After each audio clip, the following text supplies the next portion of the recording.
tô muito feliz hoje de começar essa conversa de uma forma diferente e com uma pessoa também diferente do meu lado, que vai agregar muito ao nosso assunto, que é o nosso canal Autismo com Amor. Se você quer uma história inspiradora, fica com a gente que você vai ter. Se você quer uma história de uma mãe guerreira, de uma mulher guerreira, você também vai ter. Então continua aí com a gente, que a gente vai fazer você entender um pouquinho de que é uma família atípica. Acho que você já deve estar acostumado com esse dizer, né? Então eu vou apresentar a Ana. A Ana trabalhou comigo há 10 anos, na mesma empresa que eu estou atualmente. Se alguém da minha empresa aí estiver vendo a Ana, ela sim, é a Ana que fazia os melhores cafés da manhã pra gente. Ana, fala um pouquinho pra mim, quem é a Ana? Sua família, como é que é composta a sua família? Sim. Eu sou a Ana. Como a Erika falou, trabalhamos juntas numa empresa há 10 anos atrás. Eu era da área administrativa, tinha o prazer de montar os eventos da empresa. E isso tudo passou, mudou. Hoje eu sou a Ana, ex-gestora em RH, ex-técnica de enfermagem, atual pedagoga, pós-graduando em autismo. Eu sou mãe da Camila, que foi a pessoa que mudou todo o cenário da nossa vida. Sou mulher do Orlando e tenho mais duas filhas e uma enteada, que são a Ana Júlia, a Pietra e a Isabela. Enfim, a Camila veio em 2015, através de uma gestação Tranquila. perfeita, uma gestação maravilhosa, aquela gestação assim, com muita alegria, porque todo mundo queria esse bebê, né? E foi um parto cesárea, um parto tranquilo, num bom hospital. Quando ela tinha 2 anos e meio, na verdade, não. Ela tinha 1 ano e 2 meses, ela começou a ter dificuldade para dormir. Ela já era um bebê chorão. E ela começou a ter dificuldade para dormir, ela dormia muito tarde, ninguém entendia. E aí eu levei ela ao pediatra e o pediatra falou que eu não estava dando limites para ela. Ai, sempre tem esses, Falta de sempre tem as limite. receitinhas de fora. Isso. E aí eu aceitei, tá bom, e a gente continuou. Alguns meses depois eu percebi que ela tinha ela parava assim, olhava para cima e voltava, sempre muito agitada. E aí, nesse meio tempo, a gente mudou para o interior de São Paulo, onde moramos 2 anos e meio. Foi uma tentativa de realizar aquele sonho de não viver no trânsito, né? De chegar em casa mais cedo, de ir para o parque, de não viver esse perigo da cidade grande, né? Mas até então você não tinha nada na cabeça Nada, de autismo da Camila. nada. Autismo, que Tá. autismo? Nem nada, absolutamente nada. E aí eu sofri um acidente e fiquei alguns meses tomando muita medicação, muito analgésico para a dor. Era uma clavícula quebrada e ninguém localizava que a clavícula estava quebrada, eu sofria de muita dor. Então, para isso, a gente fica dopada na cama, para não sentir dor. Nossa. Meu marido e minha filha cuidavam da Camila. Então, alimentava e deixava ela limpa. Uhum. Só que ninguém percebeu que ela travou. E o desenvolvimento, você fala, Acabou. mudou. Eu chamo de travão, porque ela parou de falar. Nossa. E aí ninguém percebeu que ela parou de falar. Porque se não falasse, estava bom. A mãe estava ali É. doente.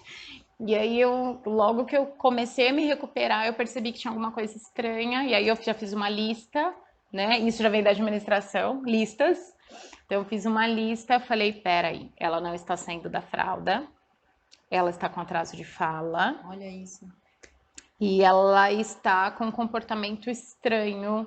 E esse comportamento estranho, que era olhar para cima e voltar, era uma epilepsia de ausência. Sim. Então, que é uma característica de Explica um alguns. pouquinho, Ana, o que é epilepsia de ausência. Também não sabia, foi a Ana que me ensinou o que era. Explica um pouquinho. A epilepsia de ausência é assim, todo mundo conhece aquela epilepsia tradicional que a pessoa cai no chão e tem aqueles movimentos tônicos clônicos, né? Que é de se debater, de se retorcer.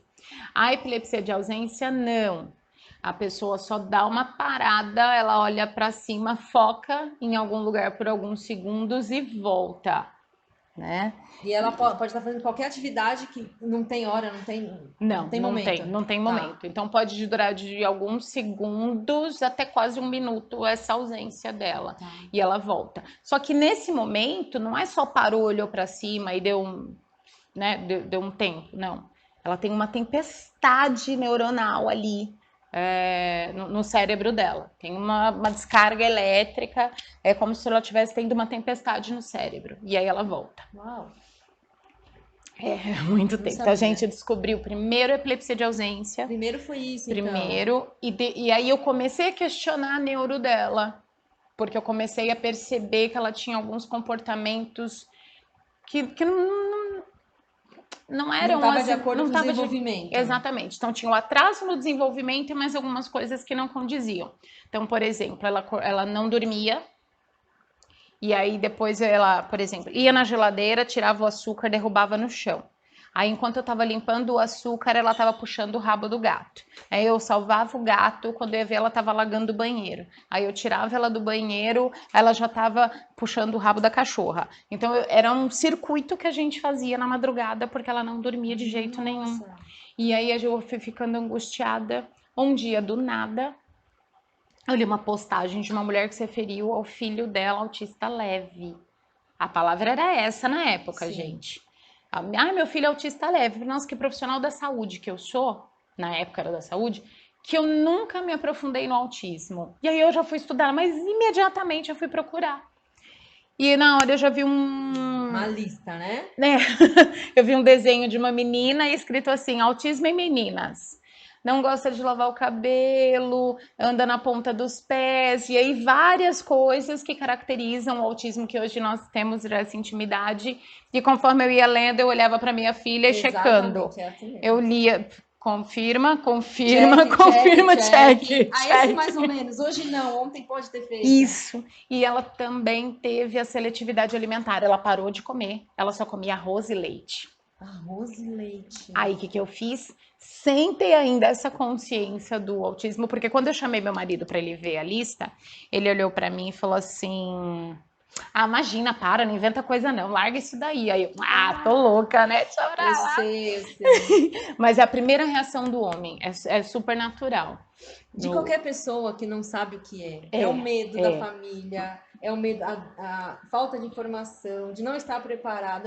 Hoje em dia a gente estava falando, a gente não pode nem julgar, porque eu não sabia o que era autismo quando meu filho foi diagnosticado.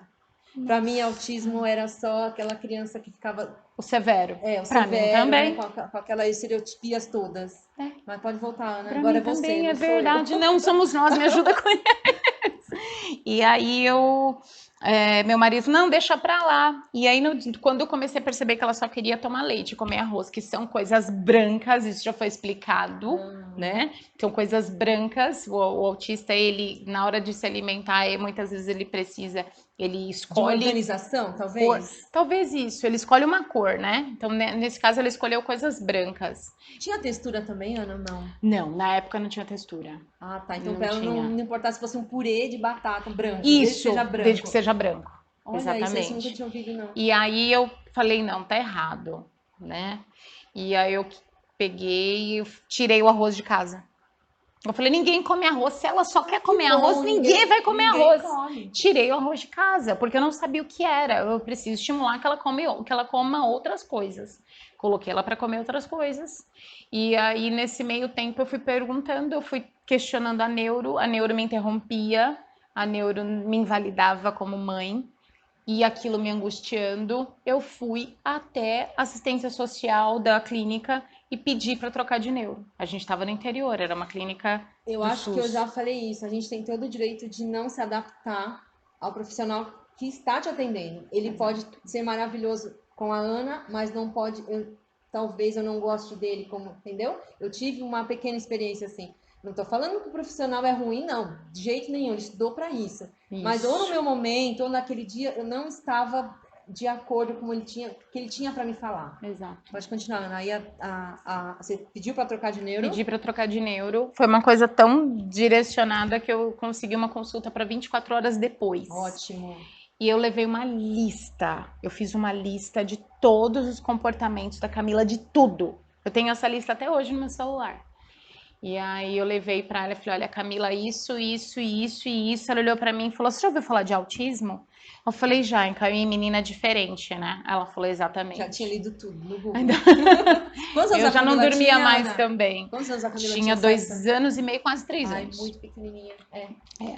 E aí eu peguei, e aí a gente entrou nessa investigação, aí entrou psicóloga, entrou fono, entrou uma equipe, né? E aí a gente começou a investigação. Nesse meio tempo ela apanhou na escola, uma professora agrediu ela falando que ela não tinha limites. Meu Deus. Porque além dela ter entrado nessa fase, foi justamente nos Terrible Two, né? Que quando a criança morde. Então ela foi morder um menino e a professora pegou o braço do menino, pegou o braço dela para o menino morder. E ela sacudia minha filha. Gente, E que quem medo, salvou que minha absurdo. filha foi a diretora da escola, que era a única pessoa que tinha uma consciência, um apreço pela gente e cuidou pra gente não. Para Camila não sofrer Ana, mais ela já aquilo. tinha o diagnóstico, o laudo fechado? Não, estava em investigação Tá, ainda. tá. Eu não tinha noção ainda do que estava Mas com acontecendo. você tinha, e você já sabia com você que Já ela sabia que teria? tinha alguma coisa diferente. Tá. Ela tem alguma coisa diferente. Então machucou muito. Aí eu comecei a rarear a presença dela na escola. E eu falei, eu vou estimular minha filha. Eu estava entrando numa segunda graduação por prazer meu, que eu estava aspirando outras coisas lá no interior. E aí eu falei pro meu marido, não, eu vou trocar, eu vou fazer pedagogia para eu poder estimular minha filha. Falei que ia ser inspirador, então essa parte pra mim, Érica, é inspirador. Pra vocês, eu não sei. Porque conforme eu fui estudando isso, no meio dessa investigação, eu falei, alguma coisa ela tem. Vai chegar no ensino fundamental, ela pode sofrer um descaso, eu não sei quem vai ser a professora, existem excelentes professores por Você aí. já tinha tido a má experiência com a professora. Exato, então aquele meu coração tava de um jeito, eu falei, não, eu vou alfabetizar minha filha. Ai, que E lindo. aí eu entrei, fui fazer pedagogia, foi a melhor coisa, porque enquanto eu estudava a pedagogia, eu estudava autismo paralelamente e os estímulos. E aí eu fui entendendo como a minha filha aprendia. E aí eu fui ensinando ela, eu fui estimulando ela durante toda a educação infantil. Quando foi minha surpresa que veio a pandemia? Aí a gente é obrigado mesmo. Aí não tem como E fugir. aí quem fechou a educação infantil dela fui eu. Ano passado tinha aula remota, então eu ajudava ali. A professora virou uma grande amiga minha. A rede de apoio É. é muito importante para Isso. nós. E quando eu falo rede de apoio, gente, eu não estou falando de alguém para ficar com seu filho quando você precisa fazer algum compromisso. Não Que é é. uma ajuda? É claro que é uma ajuda. Rede de apoio é aquela que te apoia quando a criança está em crise, é quando o cuidador devolve alguma informação que você não esteja vendo. Sim. Aí entra escola, né? Pais, babás até, cuidadores. Sim, Para mim, sim. isso é rede de apoio. Sim. É que te apoia mesmo. É que te apoia. Não é uma exatamente. Rede pra ficar O professor, ele sabe da dificuldade da criança, ele te manda ali diariamente. Hoje eu tenho essa professora, né? Que ótimo. Não tinha. Então, assim, aí nós resolvemos voltar para São Paulo, quando nós tivemos o diagnóstico, um tempo depois de resolver voltar. Ela foi muito bem recebida numa escola municipal, num CEL. E como é que é chegar para a escola e falar, olha, eu vou matricular minha filha aqui e ela tem autismo? Eu não passei por isso ainda, então por isso que eu estou perguntando. A cara da coordenadora, como que é isso? Isso é importante. Nossa, não, isso é dúvida, muito importante. Esse momento para tirar Faz dúvida. a parte 3, porque essa é muito importante. É assim, primeira coisa que eu fiz quando eu comecei a chegar nas escolas aqui era: vocês trabalham com crianças autistas? Vocês têm autistas na escola? Sim. Quando eu fui colocar minha filha nesse CEL, que é da prefeitura, eu já fui com muita fé. E deu muito certo. Ótimo, porque ótimo. A gente foi muito bem recebida, a diretora já recebeu a gente numa reunião com as professoras. Então eu já vi que ali ótimo. Foi um abraço absurdo. Ótimo. Só que 2 meses depois veio a pandemia. Então a gente perdeu muita coisa, mas a amizade ficou. Foi uma coisa tão intensa que já ficou a amizade ali eterna. E aí eu tive que colocar ela no primeiro ano. Já, né? Quer dizer, pandemia em casa, depois já direto no primeiro ano. Aí eu fui numa escola ao lado da minha casa e, infelizmente, assim, tem escola que tem alergia aos pais. Então, você chega de chinelo é porque você chegou de chinelo mal vestido. Se você chega de salto bem arrumada, é porque você é uma pessoa metida, arrogante, e você tá de salto. Pedi para falar com a diretora. Me colocaram para falar com uma vice-diretora que olhou para mim e falou: eu não vou garantir que sua filha não vai cair aqui. Gente, que absurdo. Gente, não é isso que a mãe gente já quer. tá super insegura, vindo da pandemia, tem que matricular sua filha na escola. Mas eu falei, não tô pedindo pra você colocar babador na minha filha. Se a minha filha cair é porque ela tá brincando, então ela tá se desenvolvendo. Eu quero saber qual que é o atendimento que vocês fazem, se vocês têm sala de recurso, se eu vou poder ter acesso à professora, à escola, qual vai ser a nossa comunicação.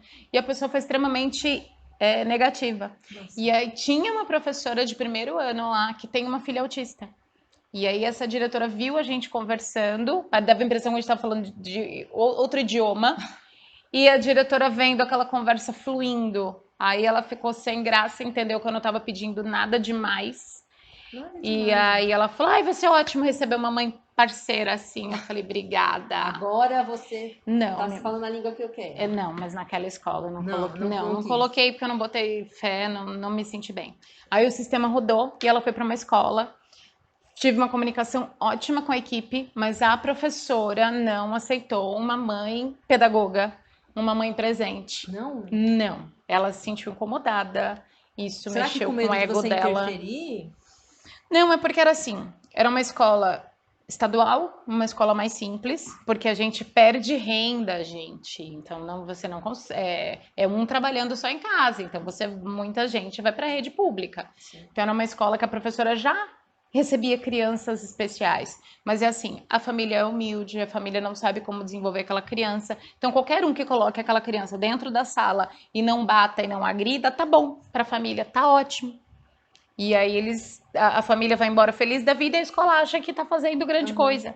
Só que eu estimulo a Camila, eu queria acompanhar. É o mínimo que você queria, era isso. Era só isso. É o que tem que fazer, né, gente? Professora, como foi o dia dela? Professora, olha, eu preparei esse material aqui para poder dar reforço para ela em casa. Vamos trocar figurinha? Não.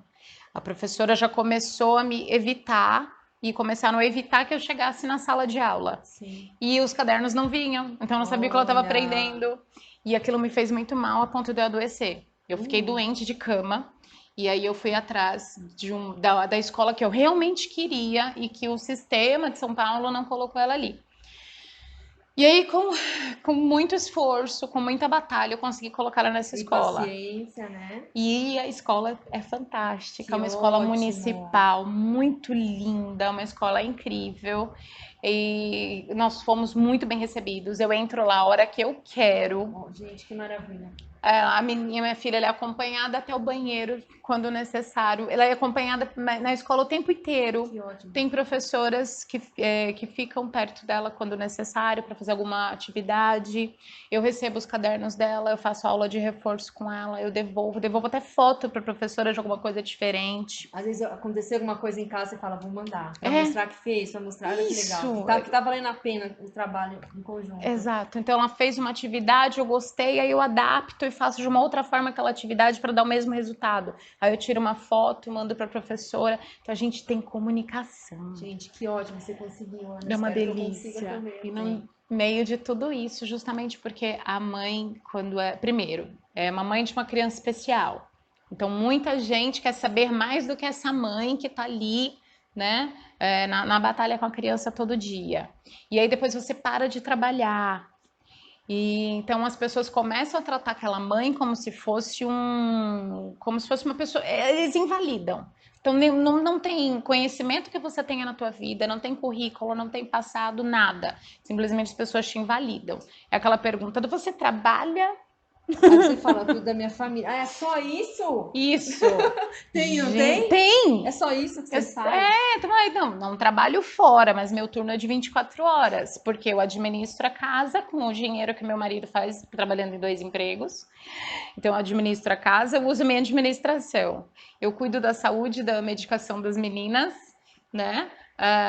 Então aí eu uso o que eu estudei para saúde. Eu uso a pedagogia para estimular a Camila e para conseguir dar o reforço para ela, né? Aí não bastasse isso, tô fazendo uma pós em autismo. Estuda bastante. Estuda bastante. E é muito assim, mas É gratificante. É tem a parte gratificante, boa, claro, tem claro as que partes é. maravilhosas, tem as crises, tem as partes em que justamente você não encontra, às vezes, o médico, né, por questão de convênio, o médico que ela Falo bastante, precisa. né, que esse é o momento que eu tô, né? Esse início é terrível, é terrível. Não, mas eu, por exemplo, tô procurando uma fono para ela para esse ano e não tô achando. Uau, Né? Mas ela tem uma psicóloga muito boa, mas eu tô, ótimo, tô ótimo. aqui correndo atrás de uma fono. Voltando um pouquinho a falar da Camila, quais as terapias que ela faz hoje, o que que precisou, se no começo atendeu, conta um pouquinho como é que foi essas intervenções Uhum. todas e o que que ela faz ainda. Tá, a Camila ela começou com psicóloga, que era tudo que eu tinha no interior era psicóloga, eu não conseguia Gente, fono. Era uma pessoa maravilhosa, especialista que mesmo bom que você nisso, achou. que foi a psicóloga que fez a triagem. Então eu fui atrás dela para pagar particular. Uhum. E aí ela veio para São Paulo, aí nós fizemos um convênio para ela, porque na rede pública era assim, eu finjo que faço a terapia e você finge que ela está recebendo. Idêntica. E Que não dá. difícil que deve ser, Ana. É, A gente tem que agradecer a Deus por conseguir. exato. Não é todo CAPS que tem um atendimento deficitário. Tem CAPS muito bons, tem profissionais incríveis. Mas, infelizmente, tem também aqueles profissionais que só querem o salário e não querem intervenção da família. A família que tem formação, a família que sabe do que está falando, a família que sabe o direito que tem. Em alguns lugares ela é mal vista, e em outros lugares ela é extremamente abraçada. E aí só quem ganha é a criança, Sim. sabe? Porque o terapeuta ou qualquer outra intervenção, ele vai confirmar, ou você vai confirmar para ele tudo que ele está passando. Eu sinto isso, É isso mesmo. principalmente com a fono, que só faz a fono hoje. Então, É, ela fala algumas coisas que eu sei que é aquilo, porque eu vejo em casa e eu também isso. passo para ela. Então, se a gente não tiver o mínimo de conversa, como é que vai ser a terapia da criança? Como é que vai ser a terapia? É uma coisa Ex- dada e vai embora? Não é assim. exatamente, exatamente. Hoje eu tenho o WhatsApp da psicóloga dela. Então, aí ela teve um ano em que ela ficou com psicóloga e fono. Tá. E aí agora, Quantas horas semanais era? Você na lembra? meia hora. Era meia hora porque é o que o convênio dá. Então, Tá, como que em casa a gente não vai fazer nada? tem que fazer. Tem que fazer, tem que estimular. Então, são estímulos assim, gente, que pode parecer bobeira. Às vezes você não precisa parar com seu filho ali e você falar assim, vamos fazer uma atividade. Não. Começou a nossa terapia em casa. Não, o filho, vai ali buscar o pano xadrez azul na lavanderia. Ela tem que ir até a lavanderia, ela tem que localizar um pano que seja xadrez e azul. Entendi. Poxa, mas como que ela aprendeu xadrez? Com a história do gato xadrez, antes Olha de isso, dormir ontem à Ana. noite. Então, olha em quantas etapas você divide uma atividade. Sim, Né? Então você tá na rua, olha o cachorro, olha aquela placa, que cor é aquela placa? Então tudo isso é estímulo. E você vai fazendo conforme passa o dia. Pega a caneca amarela para mim. Então e você o autismo é totalmente estímulo, né? Porque ele total. precisa ser estimulado, precisa trabalhar aquilo que ele já tem na cabecinha deles. É estímulo e estímulo. Exatamente. E aí você chama, você conta uma história, a Camila aprende muito pro contexto. Então, tudo que eu preciso colocar no contexto, muitas vezes eu coloco na história da noite. Entendi. Né? Então, ela, por exemplo, eu vou falar da família. Então, os três porquinhos, o papai porcão ia trabalhar para poder comprar a comida, o sapato, pagar a televisão dos porquinhos. E a mamãe porcona ficava em casa e dava E ela fica sentada medicação, prestando atenção? remédio. Ela fica deitadinha, Ai, presta atenção e gente, adora. presta. E quando eu falo do papai, ela aponta o pai. Quando eu falo da mãe, ela aponta a mãe, fica naquele orgulho, porque aí eu descrevo o que cada Que um demais, faz. Ana, meu Deus do céu. E aí ela relaciona Vai aquilo, aprender. Você tá servindo pra ver. ela relaciona aquilo com a família dela. E aí qualquer problema que tenha tido durante o dia, eu coloco ali no meio da história para ela entender que foi bom ou que não foi bom. Ana, Então é muito que legal. lição, já marquem aí pra mim, já serviu. Ai, tchau, Ana, foi prazer. Tô brincando, já foi ótimo. Gente, é muito legal. Então, a atividade, o estímulo, ela é o tempo inteiro. Né? Então, você não precisa dessas horas. E aí, você usa aí os profissionais. Isso eu falo para quem tem pouco atendimento. Tá. Né? Então, para quem tem pouco atendimento, você vai lá, pega alguma coisa, pega uma dica. O profissional bom, ele vai te dar dica. Olha, vai brincar de assoprar com seu filho. Olha, vai brincar de rolar, vai brincar disso, daquilo, e Eu tive várias dicas também com o Henrico, e várias. você vai. Por quê? Porque elas querem ver a criança evoluir. Sim, sim. Né? É muito Também bom. a gente também, não sei. Hoje ela só tem psicóloga. Só psicóloga. Só tá com a Onde ela psicóloga. passa. Eu Mas não vai consegui pra a fono pra esse escola, ano. fica na escola. Tá lá agora. Que legal, Ana. Isso é muito bom. Ela ama a escola. Eu vejo a diferença da Camila do dia que ela vai pra escola e do dia que ela não vai. Tem. Eu também sempre. Ela volta cansada, mas ela volta plena. Exatamente. Ela volta numa alegria. E eu sei hoje que o rendimento dela não está adequado para o que a escola está pedindo. Porque ela tem 5 anos e 9 meses de idade mental. E 6 anos e 9 meses de idade real. Tá, E não tem problema. Não Como tem é que você problema. descobre isso? Ela fez uma avaliação neuropsicológica. Ela Fez uma avaliação e aí saiu. E aí o resultado, né, foi sobre a idade mental dela, que foi coisas que eu pedi. A idade mental, provavelmente ela tem uma tendência ao DI, que é a deficiência intelectual. Não está aprovado ainda, daqui a 6 meses ela vai fazer uma outra avaliação. E aí a gente vai descobrir se ela tem algum nível de DI. Mas pra mim, ela é uma menina incrível, uma menina muito esperta. A gente brinca demais. Imagina. E é uma criança que aprende brincando, gente. A melhor parte é como essa. Você disse agora há pouco, você descobriu como a sua filha aprende. Isso é interessante demais. Fazer uma pergunta. Quando você descobriu o diagnóstico e tal, como que foi para sua família? Tia, tio, mãe, pai, irmão? Minha mãe não tem, assim, apesar de ser uma pessoa esclarecida, tudo, ela não aceitou logo de cara. Minha sogra já desconfiava, falou escondidinho com meu marido que a menina tinha alguma coisinha diferente, mas ela foi extremamente carinhosa com a menina, nunca tratou diferente.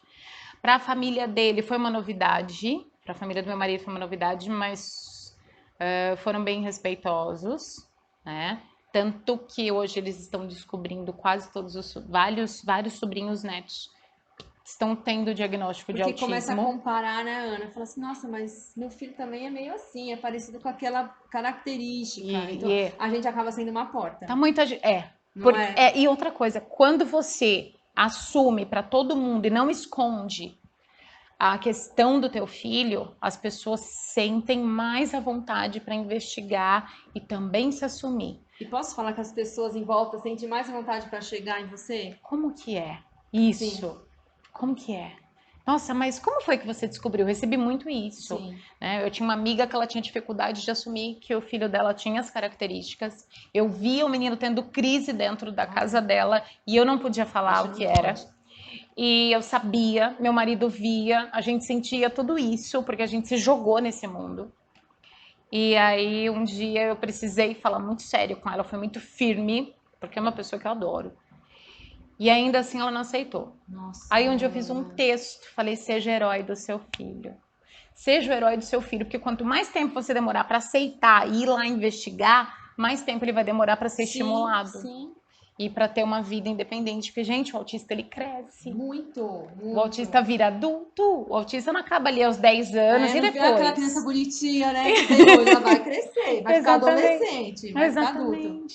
E é muito pior se ele não tiver o diagnóstico, porque ele não vai se sentir incluído na sociedade, ele vai se sentir diferente. Peraí... Sabe, por que eu não consigo conversar sobre o mesmo assunto que todo mundo? Por que eu só falo da banda ABBA de 40 anos atrás e tá todo mundo... Por que só fala de estados? E tá todo mundo falando de TikTok. E eu não consigo entender a dancinha do TikTok. Gente, tem muito isso, porque eles criam os hiperfocos, eles criam o próprio mundo. Porque assim, é natural, né? E aí o adolescente pode entrar numa depressão. O adulto pode não se encaixar em emprego. Exatamente. Eu acho que os adultos, quando descobrem ou têm alguma desconfiança de autismo, já passaram por tanta coisa na vida, que às vezes acarreta, como você falou, depressão, acarreta ansiedade, síndrome do pânico. Sim. Porque, gente, a questão de estar em sociedade é muito forte isso no autismo. Então, se ele é estimulado desde cedo, ele não é que ele vai gostar, mas ele pode mudar. Agora, um adulto que não gosta de estar em sociedade, tem pessoa que não gosta de ficar no show lotado de gente pulando. Exatamente. Suando, não tô falando e não isso. sabe por quê. Mas acho que se ser tratado antes e cuidado desde pequenininho, vai ter sucesso. Vai. Ana, e você falou um pouquinho agora há pouco, de ficar em casa, abrir mão da sua vida profissional. É. Como é que foi para você falar, agora eu sou dona de casa, eu me dedico agora as 24 horas do meu dia para minha família, que eu acredito que seja mesmo isso. Como é para você, Ana, não para quem tá fora. Não, é verdade, gente. Foi uma coisa que A princípio, eu me joguei em algo que eu não sabia o que era e quanto tempo ia durar. E aí eu comecei a perder, e aí eu perdi o que? A minha independência financeira. Eu ia perguntar isso, independência financeira. Eu perdi a minha independência financeira porque meu marido passou a ser o provedor da casa. Nunca me deixou faltar nada, pelo contrário, né? Ele não me nega um curso, é uma coisa que eu falo com gosto. Isso. E assim, mas você tem aquilo que já tem dentro de você e tem a coisa externa, né? Porque como você mesmo falou no início, né? Eu era aquela pessoa cheia de energia, eu produzia, eu gostava muito das coisas que eu fazia. Eu sempre trabalhei para fazer o bem para o outro, não importa a área que eu tenha trabalhado, né? E aí muita gente viu isso. E óbvio que tem as plantinhas do mal, né? Ah, ela tá se encostando no autismo pro marido sustentá-la. Ai, que absurdo. Meu marido não é um Cristiano Ronaldo. Ai, que absurdo, gente. Ele não é um grande magnata, então não tinha por que eu escutar esse tipo de coisa. Então, eu realmente passei tanto pela fase minha, que eu fui perdendo a minha identidade, mesmo lutando pela minha filha, tem a parte Ana, tem a minha existência, e tem a questão mas teve a parte em que as pessoas tiveram aquela maldade de falar que eu estava me encostando, né? Uma pessoa do meu convívio, inclusive, me entregou o celular uma vez, a gente estava numa reunião de família, me entregou e me mostrou uma vaga de assistente executiva. Ai, gente, e eu vi, e era realmente tudo que eu sabia fazer. O coração fazia até tum-tum. Nossa, que lindo, era tudo que eu sabia fazer na minha vida. E aí eu olhei para ela e devolvi. Eu falei, poxa, legal, nossa, é lindo. Mas a pessoa não sabe que tem dia que a Camila tá em crise, ela não vai para a escola. Ela não sabe que tem a rotina da psicóloga, que tem a neuro, que tem exames que a Camila faz. Aí quem leva, né? É a mãe, gente. Entendeu? Quem que vai levar? Então, assim, a minha vida ela é muito cheia. Hoje, eu não tenho como trabalhar fora. E isso mexeu muito comigo. Então, com tudo isso, eu tive meus problemas de ansiedade, tive meus problemas de depressão, e eu falo que hoje eu estou levantando de novo, porque eu resolvi conhecer a outra Ana, e resolvi reconhecer o meu trabalho. Hoje eu vejo isso. Que também não, que é maravilhoso. É maravilhoso. E eu reconheço hoje, de verdade. Hoje a minha autoestima ela voltou para isso. Ótimo. Para entender o quanto eu produzo pela minha família. E para mim, você continua essa mesma Ana. Agitada, que passava no corredor falando alto. Oh, meu Deus, eu lembro muito disso. Gostoso. Ana, obrigada. Eu acho que pra mim tá igual. Pra mim tá igual. A gente vai falar um pouquinho rapidinho sobre preconceito. Você também falou dos olhos das pessoas, mas o preconceito em ter uma criança, um filho autista dentro de casa. Você já passou nitidamente assim? Seu filho é autista, sai daqui? Assim, sim. Você chega nos lugares, a pessoa vê alguma reação diferente do seu filho e já dá aquela olhada torta, né? Pessoas que não sabem o que dizer, gente que fala assim, Deus vai curar porque não conhece, né? E aí, gente que já às vezes quer insinuar que você fez alguma coisa de errado na sua vida, isso é um castigo. E pra mim foi o que construiu a minha vida. Que absurdo. E preconceito sempre tem, principalmente, na verdade, o preconceito de que você agora é um inútil. Né? A mãe, o preconceito é sempre assim, a culpa é da mãe e agora que você tá aí, você tá se encostando no autismo do seu filho, e aí tem gente que ainda olha e fala assim, mas ela nem parece autista. Tem isso. Gente, por que quando você vê um autista que dizem que é suporte 1, que dizem que é leve, por que não parece? Porque por trás disso tem uma mãe que cuida do descanso, da medicação. A Camila toma medicação para o comportamento, e para a epilepsia, para deixar claro para vocês, porque a Camila toma medicação. Então, assim, tem a medicação por trás, tem o tratamento, Tem a mãe com tem sono, o estímulo. tem a mãe cansada. Exato. Eu passei muitos meses sem dormir estudando o autismo. Eu passei meses sem dormir, do meu marido falar: por que você tá tão bitolada? Não estava bitolada, eu precisava aprender. E precisava ser rápido. A gente tem essa urgência. Exato, e era urgente. Então, assim, hoje o que eu estou fazendo é um complemento para tudo que eu já fiz antes. Na verdade, hoje é para selar para fora, gente, eu sei do que eu tô falando. Preconceito de médico. Porque o médico fala assim: não, você não pode saber, eu sei de tudo. Isso também. Preconceito. Não invada a minha área. Você é mãe, eu sou mãe, eu posso invadir a área que eu quiser. Aí eu aprendi algumas coisas que você legal. tem o jeito de falar. A primeira neuro virou minha amiga por isso, porque eu falei: olha, quem estudou aqui foi você, mas eu preciso te passar isso que eu vi. Isso é uma dica também para falar para os médicos. Eu entendo você que estudou, doutora que sabe de tudo, mas eu vi isso em casa. Outra coisa também que eu brinco muito, que eu sou muito brincalhona, ela sabe. Doutora, pode me chamar de doida, mas olha, eu acho assim, assim, assim. Me responde isso.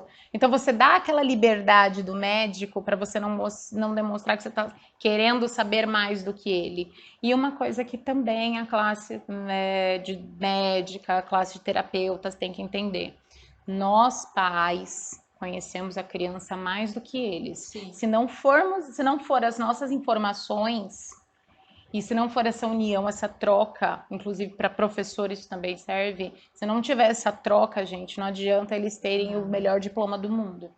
Concordo porque plenamente. Nós somos os maiores terapeutas dos nossos filhos. E é nesse lugar que a gente tem que se colocar. Eu coloquei como a pedagoga dela.